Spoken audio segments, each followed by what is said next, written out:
Hello everyone, welcome back to my channel Study Adda. So here in this video we have taken class 9 chapter, that is atoms and molecules. So we know that even in our previous video we will learn about which topic we can cover in this chapter, या कह सकते हैं कि कौन कौन से topic हम लोग कवर करने वाले हैं इस चैप्टर में. मैंने उसकी एक अलग वीडियो बनाई थी. सो अगर आपने वो वीडियो नहीं देखी हो तो मैं डिस्क्रिप्शन बॉक्स में लिंक शेयर कर दूँगी, आप जाके सबसे पहले वो वीडियो ज़रूर देखिए. So without wasting to our time, now let us start the explanation of this chapter, atoms and molecules.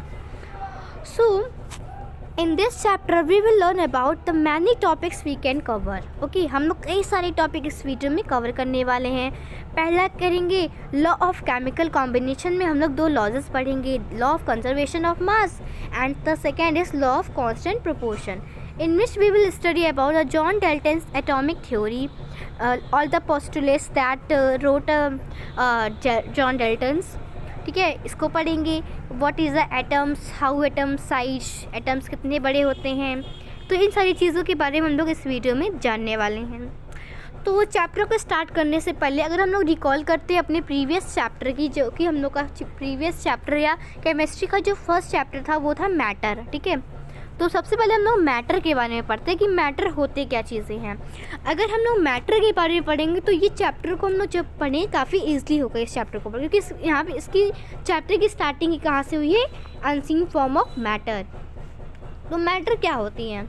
In our universe everything will be made up of matter. We know that हमारे universe में जितनी भी चीज़ें हैं वो सब matter की बनी होती हैं, चाहे वो बुक हो, पेन हो, या कह सकते हैं एनीथिंग, चेयर, टेबल, कुछ भी हो, वो सब क्या चीज़ें हैं, मैटर हैं. Because matter is anything that occupy the space, volume and has मास. उसके पास मास होता है, उसके पास वॉल्यूम होता है और वो स्पेस को ऑक्यूपाई करता है. That will be called as matter. ठीक है, तो we know that matter is a made of very tiny particles. ठीक है, मैटर जो होता है काफ़ी टिनी पार्टिकल्स की बना होता है. तो जो जॉन डाल्टन्स थे उन्होंने इसका नाम क्या रखा था, एटम रखा था. ठीक है, the smallest particles of matter, सबसे स्मॉलेस्ट पार्टिकल जो मैटर का होता है वो क्या होता है, एटम कहलाता है. ठीक है, या कह सकते हैं कि the smallest particles of an element that will be called as atoms. ठीक है, तो जो ये मैटर की स्टार्टिंग करने के बाद हमें लॉ ऑफ केमिकल कॉम्बिनेशन के बारे में पढ़ना होगा. The following two laws of chemical combination were established after much experiments by Lavoisier and Joseph Proust. 3.1 exercise 1 law of conservation of mass. ठीक है, तो हमारा पहला लॉ था लॉ ऑफ मतलब केमिकल कॉम्बिनेशन में हमारा जो पहला लॉ था वो क्या था, law of conservation of mass. अब law of conservation of mass कहती है, law of conservation mass can never B create और destroy in a chemical reaction. means in which we can say that law of conservation of mass state that mass can neither, जो law of conservation of मास होता है उसका जो state, जिसका मास होता है, ना ही उसे हम लोग क्रिएट कर सकते हैं. मतलब क्रिएट करने का सेंस कि हम लोग अपने आप से उसकी चीज़ बना नहीं सकते, अपने आप से उसको फॉर्म नहीं कर सकते हैं. नॉट डिस्ट्रॉय, और ना इसे हम लोग तोड़ फोड़ कर सकते हैं, डिस्ट्रॉय भी नहीं कर सकते हैं किसी भी केमिकल रिएक्शन में. केमिकल रिएक्शन में मतलब यहाँ पे कुछ elements, for example H, hydrogen, helium, lithium, boron, oxygen, carbon, तो ये सारी चीज़ें क्या है, ये सारी चीज़ें एलिमेंट्स हैं. तो इसमें ये कहा गया है law of conservation of mass can neither be created और destroy in a chemical reaction. So ये law of conservation of mass कहती है. Then second is law of constant proportion. ठीक है, इसमें ये होता है कि इन अ केमिकल सबस्टांसेस, ठीक है, अगर कोई केमिकल सबस्टांसेस है तो जो एलिमेंट्स होते हैं, एलिमेंट्स इन द सेंस कि जैसे hydrogen, helium, lithium, any elements are present in definite proportion by mass. उनका तो कोई एक फिक्स्ड मास होता है, वो एक प्रोपोर्शन में फिक्स्ड रहते हैं. For example when we talk about the H2O, ठीक है, हम लोग वाटर की बात करते हैं. ठीक है, तो now let start to understand from this topic. जैसे हमारे पास H2O है तो वी सी दैट इसमें हाइड्रोजन की 2 एटम है और ऑक्सीजन का 1 एटम मिलके एक कंपाउंड बना रहा है. क्या बना रहा है, एक H2O बना रहा है, मतलब एक वाटर फॉर्मूला है ये. तो इसका डेफिनेट प्रोपोर्शन क्या होगा, इसका मास क्या होगा. तो कि जो हाइड्रोजन का एटॉमिक मास होता है वो 1 होता है, 1:2 रेशियो. ठीक है, क्योंकि ये रेशियो की फॉर्म में प्रेजेंट होता है। और ऑक्सीजन का जो एटॉमिक मास होता है वो होता है 16 होता है। तो 2:16। नाउ वी कट, इसे हम लोग कट करते हैं तो 2 1 2 2 8 16। तो जो वाटर है उसका एक डेफिनेट प्रोपोर्शन क्या निकला, 1:8 निकला। तो वैसे ही when we talk about a CO2, ठीक है, CO2, तो कार्बन इज 12, फिर रेशियो ऑक्सीजन 16:2, तो 12:16:32 हो गया। Okay, can see that we can find 12:32 है, ठीक है हमारा। तो इससे हम लोग कट करते हैं तो 3 6 नहीं सॉरी, एक minute, 2 6 12, 2 1 2 and 2 6 12, 2 3 6 and 2 8 16। So we can find 3:8।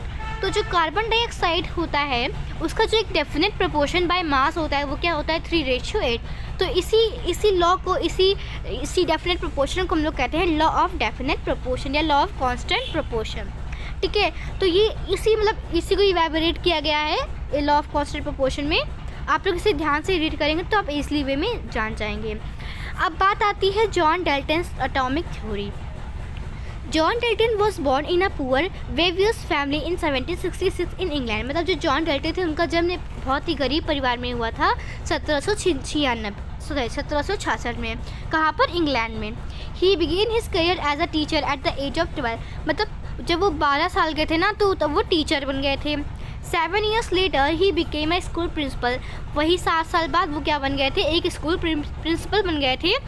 In 1793 Dalton left for Manchester to teach mathematics, physics and chemistry in a college. तो उन्होंने 1793 में इंग्लैंड शहर छोड़ दिया था और वो क्या करने लगे, कॉलेजेस में मैथमेटिक्स और फिजिक्स और केमिस्ट्री को पढ़ाने लगे।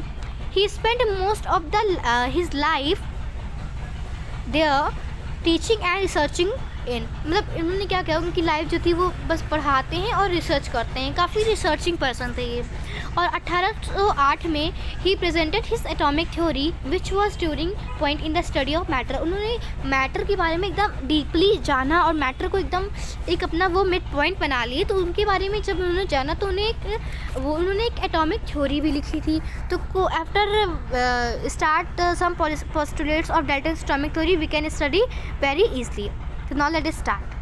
According to John Dalton's atomic theory, all matter, whether an element, a compound or a mixture, is composed of small particles called atoms.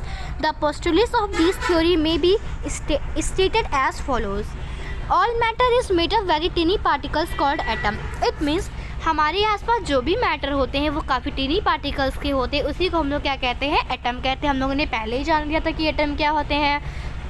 तो जॉन डाल्टन ने इसका क्या नाम रखा, एटम नाम रखा। Atoms are indivisible particles which can not be created और destroy in a chemical reaction. Atoms जो होते हैं वो इंडिविजुअल पार्टिकल्स होते हैं, मतलब इन्हें हम लोग डिवाइड नहीं कर सकते because the size of an atom is very very very small.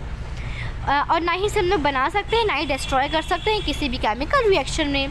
And the third postulate is atoms of a given element has identical in mass and in a chemical property. मतलब जो atom होते हैं उनका एक इडेंटिकल मास होता है, उनका एक वेट होता है किसी भी केमिकल प्रॉपर्टी में। Atom of a different element have different masses and chemical property. जो जितने भी एटम होते हैं, जितने भी एलिमेंट्स होते हैं, उनका एक डिफरेंट मास होता है केमिकल प्रॉपर्टी में। Atoms combine the ratio of small whole number to form compound. We know that ये जो पोस्टुलेट 5 पोस्टुलेट्स है वो किसको कह रही है, ये वो उसको लॉ ऑफ कांस्टेंट प्रोपोर्शन को कह रही है कि जो एटम्स होते हैं वो कंबाइन हो जाते हैं रेशियो के फॉर्म में और in the small whole number to form compound. जैसे H2O के बारे में हम लोगों ने सॉल्व किया था इस इक्वेशन को। The relative number and the kind और atoms are constant in the given compound.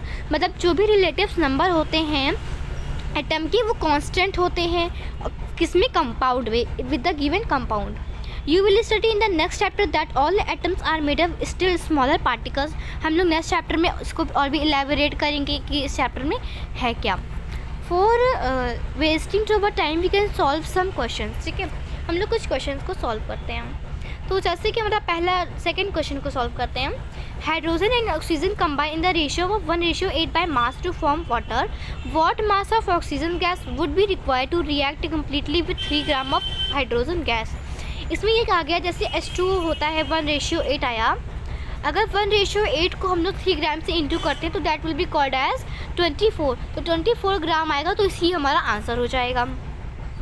Which postulate of Dalton's atomic theory is the result of the law of conservation of mass. देखिए हम लोग ने जाना था कि law of conservation of mass में ये कहा था, law of conservation of mass can not be created और destroy in a chemical reaction. तो इसमें जॉन डाल्टन ने क्या बताया था कि atoms are indivisible particles that can not be create और destroy in a chemical reaction. ठीक है, हम लोगों ने जाना था ना, तो यही देखिए दिया है, atoms are indivisible particles which can not be created और destroy in a chemical reaction.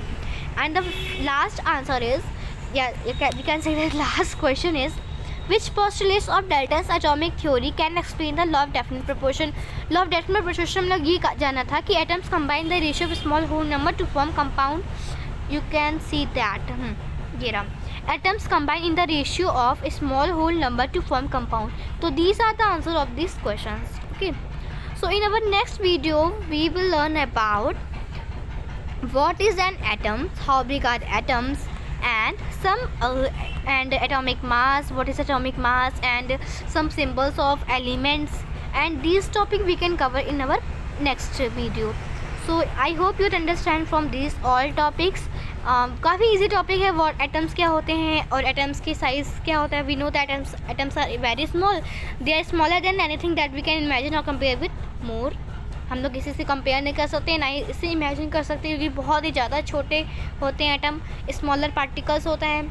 So thanks for watching this video and I hope you understand from all the topics very clearly in your mind, any doubt you can ask me a comment box. So thank you, bye bye everybody, thanks for watching this video.